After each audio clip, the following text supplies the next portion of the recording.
সভাপতিত্ব করবেন মাওলানা মোহাম্মদ মনিরুজ্জামান, শিক্ষা সচিব, মাদ্রাসা তারবিয়াতুল উম্মাহ, যাত্রাবাড়ি, ঢাকা।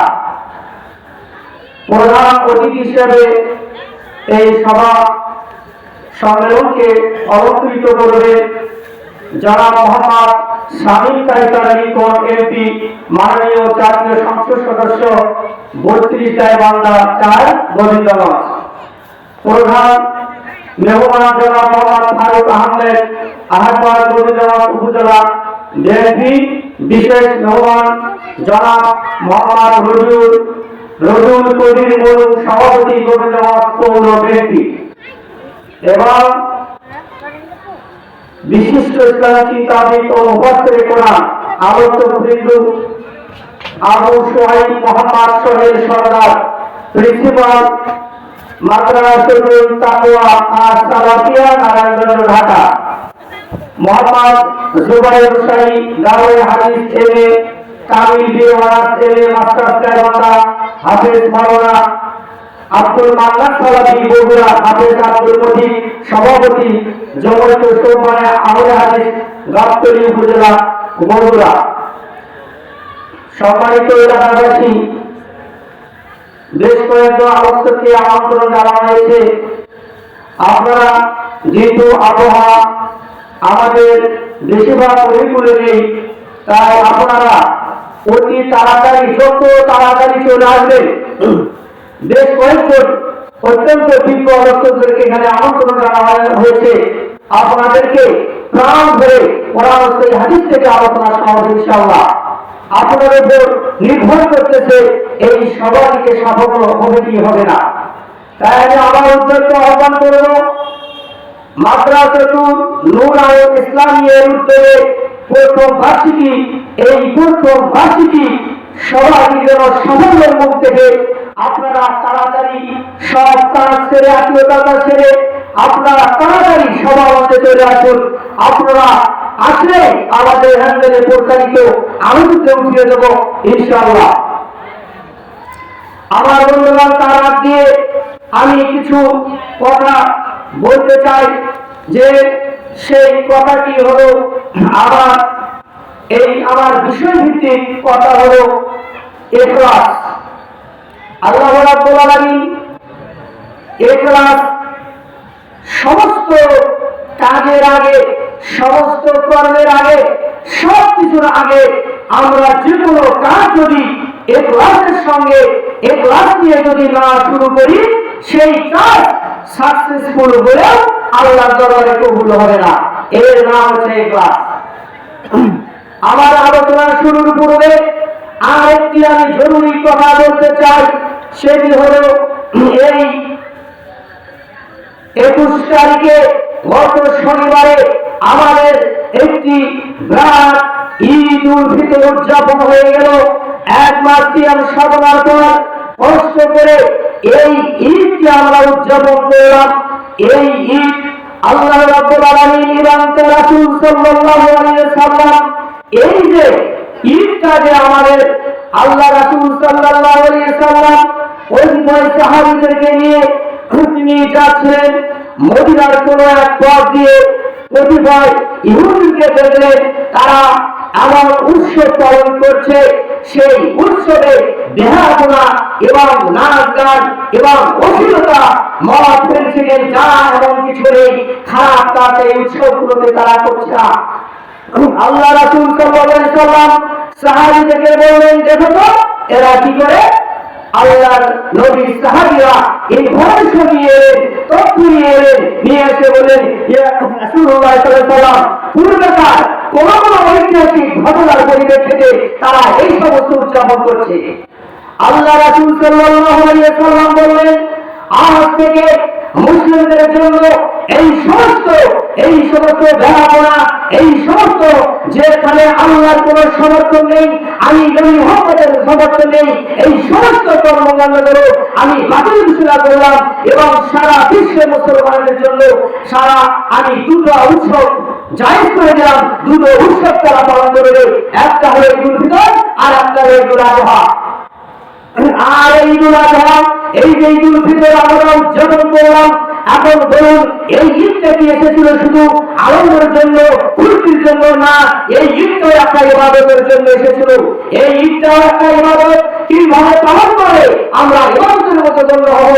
রাসূল সাল্লাল্লাহু আলাইহি ওয়াসাল্লাম বলেছেন, ঈদ তাদের জন্য, খুশি তাদের জন্য, আনন্দ তাদের জন্য, ফুর্তি তাদের জন্য যারা একটা মাস কষ্ট করে আল্লাহ রাসূলের এবং আল্লাহর সব কিছু নিয়ম কানুন মেনে একটা মাস কষ্ট করে রোজা রেখেছে, ইতিকাফ করেছে, লাইলাতুল কদর রেখেছে এবং আল্লাহর এই রোজার জন্য কোনো ঘাটতি না করে সব সময় ইখলাসপূর্বক কর্মকাণ্ড করেছে, তাদের জন্য এই ঈদটি ছিল ইবাদত, এইটি ছিল আনন্দ এবং প্রতি তারা নির্বিঘ্নের মধ্য থেকে যে আনন্দ করেছে, এই আনন্দটাও এক প্রকার ইবাদতের মতো গণ্য হয়েছে।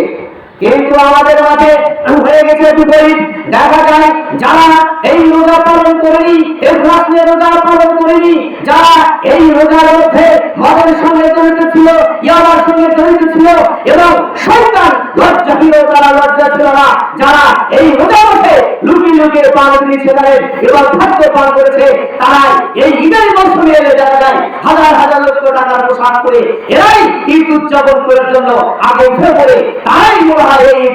অথচ আল্লাহ রাসূল বলেছেন তাদের জন্য এই আনন্দ নয়, আনন্দ ছিল যারা কষ্ট করে এই রোজাকে পালন করেছে, ইতিকাফ করেছে, লাইলাতুল কদর করেছে, তাদের জন্য এই ঈদটা ইবাদত। আর এর বাইরে যারা এই রোজাকে সম্মান করেনি, এই রোজাটা কি জিনিস, ফরজ জিনিস, রোজা যেমন নামাজ যেমন ফরজ ছিল, এই রোজাও যেমন ফরজ ছিল। নামাজ ছেড়ে দিয়ে, নামাজ না পড়ে যেমন কাজে, এই রোজা ছাড়লেও তেমনই কাজে। অথচ অনেকে এই অনুভূতিটা ছিল না। এখন আপনারা আমার আলোচনার সঙ্গে মিলিয়ে নিন, কার এই ঈদটা ইবাদতের মতো গণ্য হয়েছে আর কার এক বিন্দু এই ঈদ তার জন্য কোনো উপকার, কোনো আনন্দ করলেও সে এই আনন্দের কোনো সব বা নেকি পাবে না। আমার বন্ধুগণ, আমার বলতেছিলাম এই ইখলাস, যে ইখলাস ছাড়া মানুষের কোনো ইবাদত কবুল হবে না। সংক্ষিপ্ত সময়ে আমি কিছু গুরুত্বপূর্ণ কথা আমি আপনাদের বলিয়ে দিয়ে যাই যে মানুষ যা কিছু করুক না কেন, মানুষ যা কিছু যে কর্মকাণ্ড করুক না কেন, তার মাঝে যদি ইখলাস না থাকে, এই জন্য আরো বিখ্যাত প্রখ্যাত আলেম তিনি অনেক সম্পর্কে বই রচনা করেছেন বিষয় ভিত্তিক। তার মাঝে ইখলাসকে তিনি সর্বপ্রথম রেখেছেন যে ইখলাস সমস্ত মানুষের কর্মকাণ্ড ধরে এই ইখলাস দেখেছেন। এই ইখলাস ছাড়া মানুষের যত কাজ সাফল্য দেখুক না কেন, মানুষের চোখে সাফল্য দেখুক না কেন, কিন্তু সেটার মধ্যে যদি ইখলাস না থাকে তাহলে ওই কাজ আল্লাহর দরবারে কখনই গ্রহণযোগ্য হবে না। তাহলে এই ইখলাস আমি কয়েকটি স্তরে আলোচনা করব। এই ইখলাসের শাব্দিক অর্থ কি, পারিভাষিক অর্থ কি, আল্লাহ কোরআন গ্রন্থ সম্পর্কে কি বলেছেন, রাসূল সাল্লাল্লাহু আলাইহি ওয়াসাল্লাম কি বলেছেন এবং এর পরিবর্তে আরো সহি সূত্রে আমাদের হাদিসের কিছু ঘটনাবলীকে উল্লেখ করে আমার আলোচনা শেষ করব। আমার প্রিয় হাজিরিন, যেহেতু আমাদের একটা অত্যন্ত বাজে কালচার হয়ে গেছে, আমরা ইসলামী সম্মেলনে আমরা আসি, তখন প্রধান বক্তা উঠবে, দ্বিতীয় বক্তা উঠবে, তখন আমরা আসবো, অথচ আমরা যারা প্রথম থেকে আলোচনা করি, তারাও কোরআন হাদিস থেকে আলোচনা করি। মানুষের উচিত ছিল এখানে একটা বছর পর একটা জায়গায় একটা বছর পর একবার কিন্তু এই সভার আয়োজন করা হয়। এবং আমার বন্ধুগণ, আজকে এই দিনটি গত হয়ে গেলে, এই রাতটি গত হয়ে গেলে, আর কিন্তু সামনের একটা বছর পরিবেশ ভালো থাকলে হয়তো কর্তৃপক্ষ সম্ভব হবে, না হলে আগামীকাল কিন্তু এইরকম আলোচনার পরিবেশ, কোরআন হাদিস এইরকম বাড়ির লাগালে আপনারা এইরকম পরিবেশ কালকে কিন্তু পাবে না। তাই আজকের দিনটা, আজকে আপনারা আগের দিনের চেয়ে অবশ্যই আজকের দিনটাকে, আজকের রাতটাকে আপনাদের গুরুত্ব দিতে হবে, মর্যাদা দিতে হবে। যদি তা আমাদের আর আপনাদের অনুপস্থিতির কারণে, আপনাদের অবহেলার কারণে, উদাসীনতার কারণে যদি এই কর্তৃপক্ষ এই সভাটিকে সাফল্যের মুখ না থাকে, অবশ্যই আপনাদের জবাবদিহিত করতে হবে। আমার বন্ধুগণ, আমার প্রিয় হাজিরিন, যেখান থেকে শুনছেন আমার কথাগুলো, আপনারা যে কাজ করছেন কাজ করবেন, আর কান লাগিয়ে আমার কথাটা শুনবেন। আমার এমন একটা আলোচনা, এমন একটা বিষয় আলোচনা করেছি যে বিষয়টা মানুষের যে কোনো কাজ করলে এই বিষয় বিষয়টা যদি তার মধ্যে না থাকে, কোনো কাজই আল্লাহর দরবারে কবুল হবে না। তাহলে ধরুন বিষয়টা কত গুরুত্বপূর্ণ, বিষয়টা কত গুরুত্বপূর্ণ এবং মর্যাদা।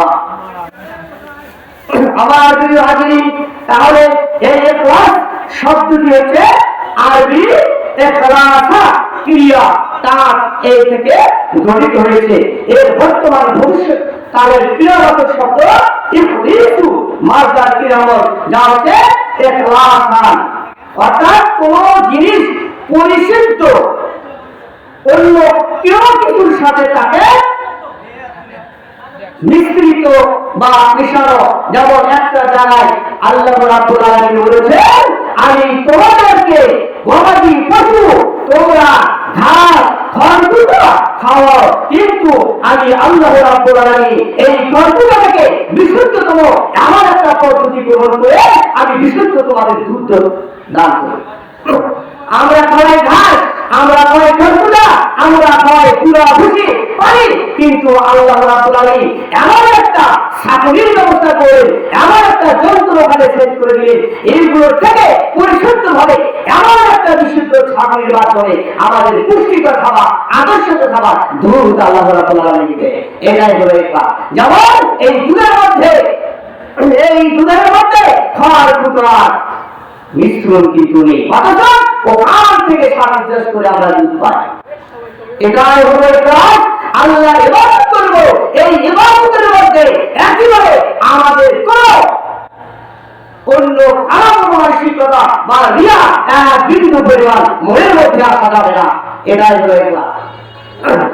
আমার বন্ধুগণ, সবাই অত্যন্ত সংক্ষেপ দেখেন, রাসূল সাল্লাল্লাহু যে আল্লাহ রাব্বুল আলামিন এখানে বলেছেন যে ইল্লা ইবাদাকা মিনহুমুল মুখলাসিনা, তবে তাদের মধ্য থেকে তোমরা নির্বাচিত বান্দারা ব্যতীত আল্লাহর নাফরমানি, আল্লাহর আক্রোশ থেকে কারা এখানে বলতেছেন যে তাদের মধ্য থেকে তোমরা নির্বাচিত বান্দারা ব্যতীত, নির্বাচিত বান্দারা ইখলাসপূর্ণ বান্দারা, ইখলাসপূর্ণ বান্দারা যারা পরিশুদ্ধ ভাবে তাদের জীবনে মন মগজ চিন্তা ভাবনা একমাত্র আল্লাহর বিধানকে সমুদ্র রাখার জন্য, এর চিন্তার মধ্যে কোন প্রেম চিন্তা নেই, কোন অন্য কোনো ভণ্ড, অন্য কোনো ভান্ডামিটির আউলিয়াদের বা তার মনের মধ্যে আল্লাহর রাজি খুশি ছাড়া কোনো চিন্তা নেই।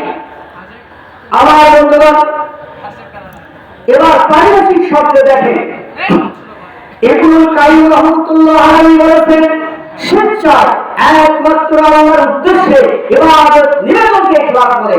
জুলজানি রাহমাতুল্লাহ বলেছেন, অন্তরকে পরিষ্কার করার জন্য সকল দূষিত পদার্থের মিশ্রণ থেকে মুক্ত করা। বিষয়টিকে পর্যালোচনা করে আলোচনা করলে দেখা যায় প্রত্যেক বস্তুর সাথে কোনো না কোনো কিছু মিশে আছে বলে ভাবা হয়। সুতরাং যখন তার মিশ্রণ থেকে পরিষ্কার মুক্ত হয় তখন তাকে আখলাক বা খারাপ বা খাঁটি বলা হয়। ওই যে গরুকে আমরা খাওয়ালাম কি, আর আমরা পরিশুদ্ধ আদর্শ খাবার বিজ্ঞানীরা প্রমাণ করেছে এই দুধের মধ্যে যাবতীয় পুষ্টিকর খাবার রয়েছে, অথচ আমরা খাওয়াই কি আর পরিশুদ্ধ করে কি পাচ্ছি আমরা? এটাই হলো ইখলাস। আমার বন্ধুগণ, এবার দেখেন আমার পুরো আলোচনাটা হচ্ছে ইখলাসের ভিত্তি করে। আমি প্রাথমিক অবস্থায় আরো অনেক কয়েকটি আয়াত তেলাওয়াত করেছিলাম, এই ইখলাস সম্পর্কে সংস্পর্শে এই আলোচনাগুলো আসবে। আমার বন্ধুগণ, আল্লাহ বলেন, নুসফিকু মিম্মা ফি বুতুনি আর তোমাদেরকে তাদের থেকে, এই যে আমি ব্যাখ্যা করলাম, তাদের থেকে মানে আল্লাহ পাক এখানে প্রোনাউন্স শব্দ ব্যবহার করছেন, তাদের থেকে। এর আয়াতের আগের আয়াতে আল্লাহ পাক সেই বস্তুটির নাম বলে এরপর বলতে তাদের থেকে, তার মানে কি গবাদি পশু থেকে আমি বলছি বিশুদ্ধ দুধ পান করায়, যা পানকারীদের জন্য উপকারে, যা নিশ্চিত হয় উক্ত পশু গুরুত্ব গোবর রক্তের মধ্য থেকে সূরা নাহল ৬৬ নম্বর আয়াত। তাহলে আল্লাহ রাব্বুল আলামিন কত সুন্দর উদাহরণ ইখলাসকে বোঝানোর জন্য, মানুষের এই পরিশুদ্ধ থেকে বোঝানোর জন্য কত সুন্দর উদাহরণ ব্যবহার করছে। এগুলো আমরা চিন্তা করি যে গবাদি পশু আমাকে খাচ্ছি আর কি পরিষ্কার একটা খাদ্য আমি সব খাচ্ছি, এগুলো আমরা চিন্তা করি। আমাদের আশেপাশে সাধারণ বস্তুগুলো আমাদের হাতে লাগা রয়েছে, এই জিনিসগুলো নিয়ে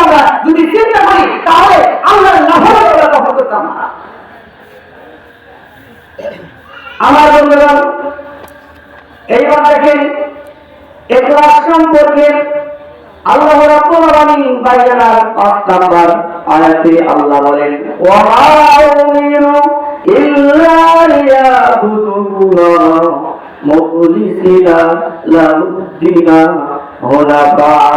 অনুযায়ী যেখানে কোন শব্দ আহ্বানসূচক শব্দ, সেই কথাগুলো কাকে বলা হচ্ছে? নবী মুহাম্মদকে বলা হচ্ছে। কারণ এই 30 পারাতে কোরআন অবতীর্ণ হয়েছে, নাযিল হয়েছে আমাদের নবীর সারা অন্য কারো জানা নেই। এই জন্য আল্লাহ বলেন, ও নবী, তুমি বিশ্ববাসীকে জানিয়ে দেই, তাদেরকে এছাড়া আমি কোনো অর্ডার দিইনি, কোনো নির্দেশ দিইনি যে তারা খালিস অন্তরে একনিষ্ঠভাবে একমাত্র আল্লাহর ইবাদত করবে।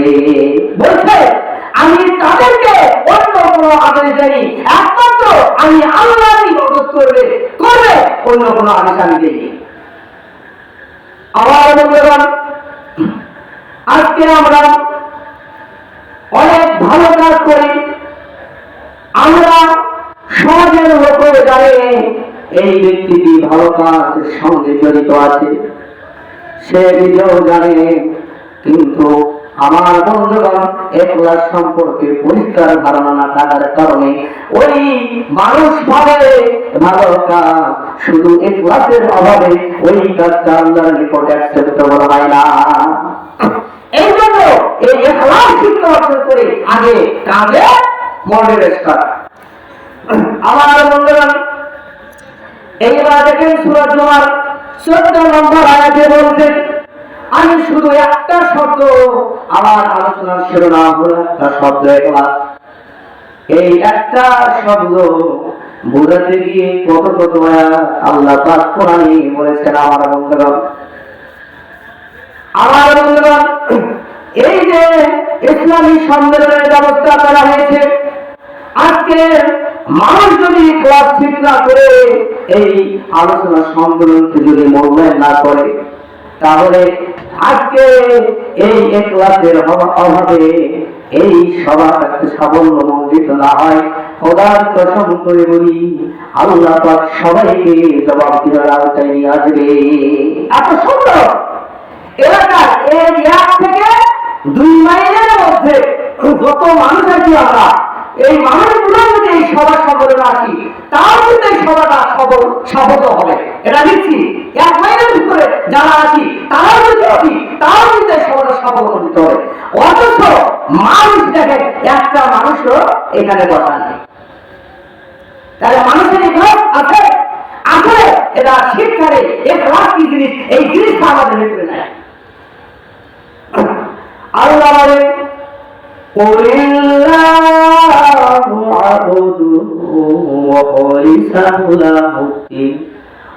নবীজি, তুমি বলো আমি আল্লাহর ইবাদত করি, তার জন্য আমার আদত থেকে একনিষ্ঠ করার মাধ্যমে। এইবার দেখেন আল্লাহ রাব্বুল আলামিন সূরা আনাম 162-163 বলেন, قل إن صلاتي ونسكي ومحياي ومماتي لله رب العالمين। বলো, আমার সালাত, আমার কুরবানি, আমার জীবন, আমার মরণ সবই বিশ্বব্যাপক আল্লাহর জন্য। লা শারীকা লাহু ওয়া বিযালিকা উমিরতু ওয়া আনা আউয়ালুল মুসলিমিন। এবং তার কোনো শরীক নেই, আর এবারে শরীক না করার ব্যাপারে আমি আদিষ্ট হয়েছি এবং আমি প্রথম মুসলিম। তাহলে দেখে যে মানুষের যত সালাত, কুরবানি, জীবন, মরণ সবই তার জন্য, আল্লাহ বিশ্ববাসীর জন্য। লা শারীকা, সে তিনি ছাড়া কোনো শরীক নেই। আমরা জানি আল্লাহকে আমাদের সব বিধান, কর্মকাণ্ড গুলো আমরা আল্লাহর বিধান, আল্লাহর আমাদের পাওয়া প্রাপ্য, এটাই যদি জানতাম, তাহলে আমার বন্ধুগণ সুস্থ থাকা অবস্থায়, এই যে মাহে রমজান, সুস্থ থাকা অবস্থা কত মানুষ শয়তানের মতো দিনের মতো খারাপিনা করেছে, কত মানুষ রোজা রাখি সামান্য কিছু অসুস্থতা হয়, অথচ সেটা কোনো তারা অসুস্থ হতে পারে। আমার বন্ধুরা এইবার দেখেন আল্লাহ বলেন আল্লাযী খালাকাল মাউতা ওয়াল হায়াতা, যিনি সৃষ্টি করেছেন জীবন মরণ তোমাদের পরীক্ষা করার জন্য কে তোমাদের সর্বাধিক সুন্দর আমল করে, আর তিনি মহাপরাক্রান্ত ক্ষমাশীল। দেখেন আল্লাহর এই কথাগুলো আমাদের বুঝতে হবে। আল্লাহ জীবন মরণ মানুষের জন্য সৃষ্টি করেছে। আল্লাহ বলছে যে কে তোমাদের মধ্যে সর্বাধিক সুন্দর আমল করেন। আল্লাহ কিন্তু বললেন না কে বেশি আমল করেন। দেখেন আল্লাহর ভাষাগুলো কত সুন্দর। সর্বাধিক সুন্দর আমল কেটা বলে? ইখলাসপূর্ণ আমল। এই আয়াতে বোঝা যাচ্ছে যে ইখলাসপূর্ণ আমল অল্প হলেও জান্নাতে যাওয়ার জন্য যথেষ্ট। আর ইখলাস ছাড়া শিরকে ভরা, বিদআতে ভরা, এই সমস্ত ইখলাস ছাড়া ভুল আমল সব পদার্থ সারা দিন রাত জেগে জেগে অনেক ইবাদত করলেও আল্লাহকে গ্রহণ করতে হবে না। আল্লাহ যদি এখানে বলতেন কে বেশি আমল করে, তাহলে তার বেদাত করলেও সমস্যা ছিল না, শিরক করলেও সমস্যা ছিল না, ইখলাস না করলেও সমস্যা ছিল না। আল্লাহ বলতেন কে সর্বাধিক সুন্দর আমল করে, তাহলে আমল করতে হবে না, ইখলাসপূর্ণ আমল আমাদের করতে হবে, পরিশুদ্ধতম আমল করতে হবে। এই জন্য আমাদের হাদিস যারা তারা অনেক মানুষ বা যারা এইগুলো পছন্দ করে না, তারা বলেন আমি সারাবিরা বেদাত করে আমাদের কান খোলা করুন। আরে মিয়া, খাঁটি মধু বলতে কোনো কথা আছে? মধু তো খাঁটি, কিন্তু এই মধুর মধ্যে মানুষ যখন ঝাড় ঢুকলো তখন দোকানদারকে ডাকে বলতে ভাই আমাকে ভালো মধু দিলে না, খাঁটি মধু দেয়। এই আল্লাহর ছিল যখন সাহাবীদের জীবন ছিল, তাবেঈদের জীবন ছিল, সাহাবীদের ছিল, একটা সময় পর্যন্ত এই সুন্নতের মধ্যে কেউ ভেজাল করে সাহস পায়নি। যখন এই ভেজাল যখন এই সুন্নতের মধ্যে যখন মানুষ ভেজাল করে যার আল্লাহ রাসূলের নয়, আল্লাহর নয়, এই সমস্ত কথাগুলো যখন মানুষ করলো, তখন বলতে হলো কি ভাই আপনি যে কালের কথা যে বললেন এটা কি সহি না অসহি? এটা কি বৈশুদ্ধ তো? আল্লাহ রাসূল বলতে কি বলেনি? আমার বন্ধুরা, আজকে এই পৃথিবীতে যদি আমার হাদিস এই সম্প্রদায় যদি না থাকতো, তাহলে এই আমার যেটুকু আমরা সহি কথাগুলো শুনতে পারি যখন খিচুড়ি করে এবং কেটে কেটে মানুষরা এক প্রশ্ন করে বৈশুদ্ধ কথা আমরা শুনতে পেতাম না। এই জন্য আল্লাহ রাসূল সাল্লাল্লাহু আলাইহি ওয়াসাল্লাম বলেছেন কিয়ামত পর্যন্ত এমন একটা দল থাকবে যে তারা যত কথা হোক, যত বিপদ হোক এবং তারা জীবন দেবে, তবু আল্লাহর সুন্নতকে তারা ছেড়ে দিতে রাজি নয়। এটাই হলো ইসলাম। আমার বন্ধুরা, এবার দেখেন সূরা কাহাফ 110 নম্বর আয়াত। আল্লাহ বলেন ফামান কানা যে ব্যক্তি তার পূর্ব সাক্ষাৎ কামনা করে, ভিক কামনা করে, সে যেন সৎ কর্ম সম্পাদন করে এবং তার পালনকর্তার ইবাদতে কাউকে শরীক না করে। এই কিতাবে যে আয়াতগুলো, যে হাদিসগুলো আছে, সব হাদিসের কি হাদিসে কিছু কিছু শব্দগুলো সব শব্দের ব্যাখ্যা হচ্ছে ইখলাস। তাহলে আমার বন্ধুরা, আমার এলাকাবাসীরা যে যেখান থেকে আমার কথা শুনছেন, এই যাবৎ পর্যন্ত আপনারা যত ভালো কাজ করেছেন, যত জান্নাত যাবেন বলে এই মনে হবে যে কাজগুলো সম্পাদন করেছেন, এখন বলুন এই কাজগুলো আপনারা মানুষকে দেখানোর জন্য করেছেন না আসলে জান্নাত পাওয়ার জন্য করেছে?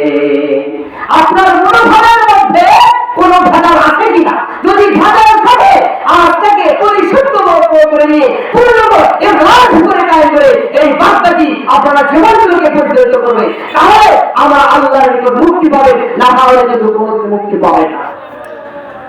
আমার বন্ধুগণ, এইবার দেখেন আল্লাহ বলেন সূরা নিসা 125 নম্বর আয়াত, ওয়ালান আহসানু দীনান মিম্মান আসলামা, তাতে উত্তম দিন কার আছে যে তার জিহাদকে আল্লাহর উদ্দেশ্যে সমর্পণ করেছে ও সত্য করেছে? দেখেন আমাদের এই বাংলাদেশে 8টার দিকে বলে আগুন দিবি, অনেক দেখ সমস্যা 8টার দিকে আগুন কটা বাজে? 7টা 50 এখানে তো কেউ নেই, ওরা আসবে আগুন দেওয়ার জন্য আসবে বলছে। ওরা দূরত্বের সমস্যা নেই, ওরা আগুন দেওয়ার জন্য আসবে। আমার প্রিয় হাজি বলতেছিলাম বাংলাদেশে একটা সম্প্রদায় রয়েছে, একটা হলো অসংখ্য সম্প্রদায়, যাদের কাছে আল্লাহ রাসূলের চেয়ে তারা ওই পীর আউলিয়াদেরকে বেশি মহব্বত করে। এখন ধরে যে ব্যক্তিকে বেশি মহব্বত করা হবে, আপনার ইবাদতে মন মগজে, আপনার চিন্তা ভাবনা হৃদয়ে ওই ব্যক্তিটার চেহারা কিন্তু আপনার সামনে আসবে। তারা আপনি যদি নবীর হাদিসকে নবীর চেয়ে ওই ব্যক্তিটাকে আর ওই ব্যক্তিটার চেয়ে যদি আল্লাহ রাসূলের সহিহ রিওয়ায়াতের মধ্যে থাকে, তাহলে কিন্তু আপনার মন মগজ রাসূলের দিকে যাবে। কিন্তু আমাদের জাস্টিফিকেশন, আমাদের রিসার্চ, আমাদের গবেষণা বলে এই অধিকাংশ পীর আউলিয়ারা তারা সহিহ কথা বলে না, রাসূলের কথা বলে না, তাদের স্বার্থ জন্য বানিয়ে ইলিয়ে যা কিছু কর্মকাণ্ড করে, নাউযুবিল্লাহি মিন যালিক, এখানে শিরকের আড্ডাখানা, সেখানে বিদাতের আড্ডাখানা, এটাই আমরা জানি এবং এটাই বাস্তবসম্মত, এর মধ্যে মিথ্যা কোনো কিছু নেই।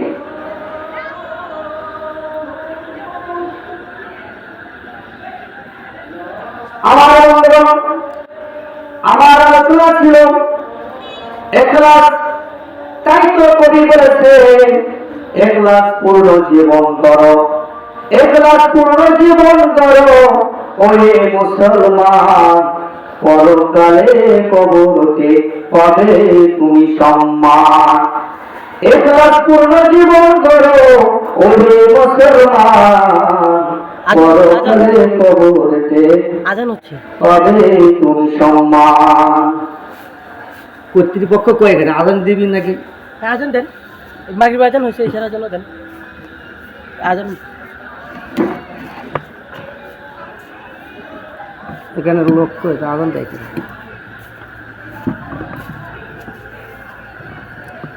এরপর আজান হবে, নামাজের পর আমাদের সবার কাজ শুরু হবে ইনশাআল্লাহ। এটা তো ফিক্সড করা আছে মানে যেমন আজান দিই আজান দেবো, দেন এটা তুলে দেন, একটু তুলে দেন, এটা খোলা যাবে না, এটা দেন আমাদের দিতে হবে। না আমি দিই ভাইটা আল্লাহু আকবার।